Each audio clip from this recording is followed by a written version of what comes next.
Assalamualaikum warahmatullahi wabarakatuh. Om Swastiastu. Shalom. Selamat malam. Kembali bersama saya Francisco Dei. Ya. Jadi pada kesempatan yang berbahagia ini, saya mengajak saudara-saudara saya dari Papua untuk melakukan sedikit diskusi sekaligus wawancara. Ya. Jadi ini berkaitan dengan tugas mata kuliah kewarganegaraan. Jadi kebanyakan dari teman-teman saya mengambil contoh-contoh case di situ tentang pencurian, tentang kebijakan-kebijakan politik di NTB dan di berbagai hal. Nah, saya sangat menarik nih Kak, sangat tertarik sekali untuk membahas mengenai Papua lebih dalam. Nah, mungkin kakak yang di sebelahnya bisa memperkenalkan diri dulu terlebih dahulu. Baik, saya perkenalkan, nama saya Pascal Swaceka, kuliah di Universitas Mataram. Bentar lagi sudah wisuda. Sudah wisuda ya, baik teman-teman ya. Sudah wisuda, sudah senior. Yang di tengah ini. Baik ya, perkenalkan, nama lengkap saya Norbertus Nikodemus Kesama. Sekarang kuliah di Universitas Mataram, Fakultas Ekonomi, baru semester 5 sekarang, dari Papua. Baik, semuanya dari provinsi Papua semua. Papua. Kalau saya dari provinsi Papua. Kalau saya dari provinsi Papua Barat. Papua Barat. Kota Sorong. Kalau saya di Merauke. Oh, siap. Ya, baik. Karena ini berkaitan dengan masalah-masalah sosial, saya langsung saja memberikan kesempatan kepada kakak untuk berbicara. Mungkin kalau bisa berbeda tidak apa-apa. Mungkin dari Kak Pascal dulu, Kak Pascal ya teman-teman, Bung Pascal, bukan aktivis dua-duanya. Ya, jadi mungkin saya berikan waktu dan kesempatan kepada Bung Pascal mengenai masalah-masalah sosial yang sedang ngetren di Papua. Silakan Kak Pascal, waktu dan tempat saya persilakan. Wah, ini isu-isu yang sosial, isu-isu yang paling mainstream. Ya. Jadi salah satunya yang sekarang kalau kita berbicara juga tentang masalah Papua yang kemarin itu tentang penolakan terhadap Undang-Undang Otonomi Khusus. DUB ya? Undang-Undang Otonomi Khusus. Nah, itu perpanjangan otonomi baru lagi dari di tahun 2001 Undang-Undang Otonomi Khusus, lalu kemudian dia di 2021 kemarin berakhir, lalu kemudian hari ini diperpanjangkan lagi. Nah, kemarin itu banyak pro kontra tentang perpanjangan karena satu otonomi khusus memang isinya itu luar biasa untuk masyarakat Papua, namun dalam implementasi tidak berjalan sesuai dengan apa yang diamanatkan. Contohnya undang-undang tentang pemberdayaan masyarakat asli Papua dalam segala bidang pekerjaan, dalam bidang apapun, contohnya di pemerintahan itu kurang implementasi. Makanya masalah Papua itu salah satu akar masalah itu adalah marginalisasi orang asli Papua, di mana peminggiran orang asli Papua dari segala macam aspek. Salah satunya dari politik, pendidikan, ekonomi. Nah, itu yang kemudian di Papua sedang konflik. Berarti ini berkaitan dengan otsus ya? Iya. Memang di regulasi tadi ada, tapi maksudnya implementasi di lapangan ya? Betul. Nah, menurut kakak pribadi nih, apakah ini masalah dari pusat atau memang pemangku kebijakan lokal? Nah, masalah utama itu yang pernah saya dengar juga, yang pernah saya baca, yang pernah saya dengar juga dari apa yang Gubernur Papua sampaikan, bahwa masalah utama dari pusat sebenarnya.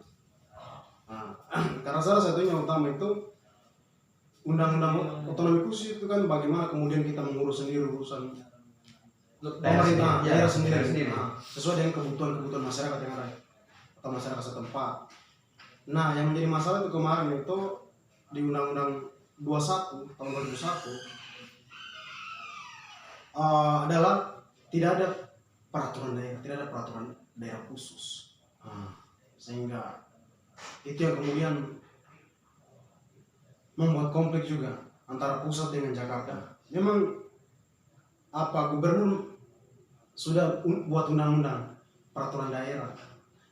Nah, masalahnya diajukan ke presiden, DPR RI, karena isinya mungkin bertentangan dengan kepentingan nasional. Nah, itu yang kemudian ditolak.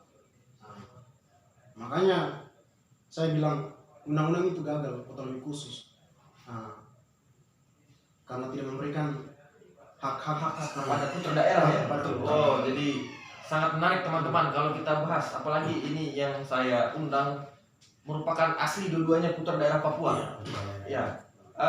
Lalu menurut kakak pribadi, langkah-langkah apa yang kakak bisa mungkin ingin sampaikan kepada putra-putri Papua yang sekarang sedang merantau dalam rangka kuliah begitu? Mungkin ada pesan-pesan yang akan kakak sampaikan sebelum saya lanjut kepada saudara. Oke.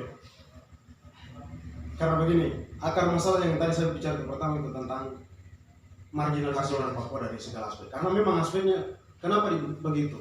Satu, sumber daya manusia di Papua kurang, sehingga berdampak pada hal itu. Sehingga hari ini pemerintah Indonesia sudah memberikan kita beasiswa. Salah satunya yang saya dengan adik masih kuliah di sini, ada teman-teman lain juga masih kuliah di seluruh Indonesia. Nah, itu kesempatan emas untuk kita, untuk kemudian bagaimana kita mengembangkan intelektual kita, pengetahuan kita, dan memang kita harus benar-benar kuliah yang benar, baik, supaya kemudian kita pulang ke Papua untuk membangun. Sehingga kita mungkin bisa bersaing secara akademis. Secara akademis begitu. Berarti program yang diberikan pusat ini dalam rangka peningkatan SDM? Iya, Iya. betul. Nah, apakah waktu kakak pulang kampung beberapa tahun, apakah kakak sudah merasakan dampak daripada itu? Ya, Sepengalaman kakak ya? Dan pulang ke daerah? daerah. Kalau selama ini saya belum pulang juga. Belum pulang ya? Oke. Kalau pernah pulang. Berarti waktu dari Papua ke sini ke Lombok ini belum pernah pulang sampai Saya sekarang? pernah pulang. Sudah masuk 5 tahun. Oh, masih 5 tahun. Sudah. Tapi dari program itu yang pemerintah hari ini berikan kepada kita, teman-teman banyak sudah jadi sarjana, jadi sudah pulang. Jadi memang sudah memberikan dampak lah kira-kira. Iya, betul. Dampak ya. Sekarang tinggal bagaimana putra-putri Papua tinggal menanggapi itu dengan positif. Iya. Mungkin saya beralih kepada saudara yang sebelah ini, saudara Robert. Mungkin ada di pandangan saudara mengenai masalah sosial yang terjadi di Papua sekarang. Waktu dan tempat saya persilahkan. Baik ya, terima kasih. Saya rasa sangat menarik sekali ya. Terima kasih juga atas kesempatan. Terasa ruang-ruang seperti ini bagaimana untuk kita berbagi dan kita menceritakan sedikit tentang apa itu Papua. Yang kita pahami ya bagaimana sekarang kalau kita ikuti di publik, di media-media itu kan banyak berbicara mengenai persoalan yang terjadi di Papua. Dan itu semua yang akar persoalannya pasti tentang masalah sosial ya. Sosial, betul. Baik, mungkin saya rasa sudah sangat jelas seperti yang tadi Bung Pascal sampaikan bahwa akhir-akhir ini memang banyak persoalan yang terjadi dan bersumber dari salah satu kebijakan yang memang dilakukan itu. Salah satu kebijakan itu kebijakan otonomi khusus. OCUS.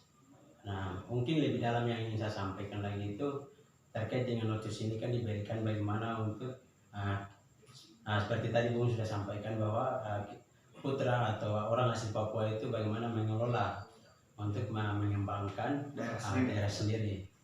Dengan latar belakang bahwa beberapa daerah yang tertinggal terbelakang itu bagaimana untuk kebijakan ini mampu untuk menyejahterakan dan ada kesetaraan. Betul. Itu persoalan masalah sosial. Terus yang hari ini terjadi itu pertama akar daripada OCUS itu adalah salah satu kebijakan yang memang memicu banyak persoalan-persoalan terjadi di sana dan berdampak dari OCUS itu banyak aspek yang memang kita lihat sangat menjadi masalah. Misalnya dari segi budaya juga ada, bahkan ekonomi dan politiknya juga sangat berpengaruh di sana. Itu salah satu kebijakan dari akar permasalahan dari OCUS itu sendiri. Dan yang hari-hari ini terjadi kalau kita ikuti persoalan pemekaran daerah otonomi baru ya DOP itu yang akan terjadi. Nah, kalau kita melihat dari DOP ini itu lahir daripada OCUS jilid 2 yang tadi Bung Pascal sudah sampaikan bahwa OCUS ini lahir pada tahun 2021. 2001 ya, OCUS pertama lahir. Dan itu dalam kesepakatan bersama dengan waktu itu masih terdiri dari tokoh-tokoh adat ya, berapa ratus tokoh adat di Papua, mereka menyepakati itu bahwa OCUS ini lahir, dan di situ waktu itu yang berikan kewenangan penuh untuk pemerintah Papua yang mengelola OCUS ini, kebijakan ini akan naik itu keputusan tertinggi daripada tangan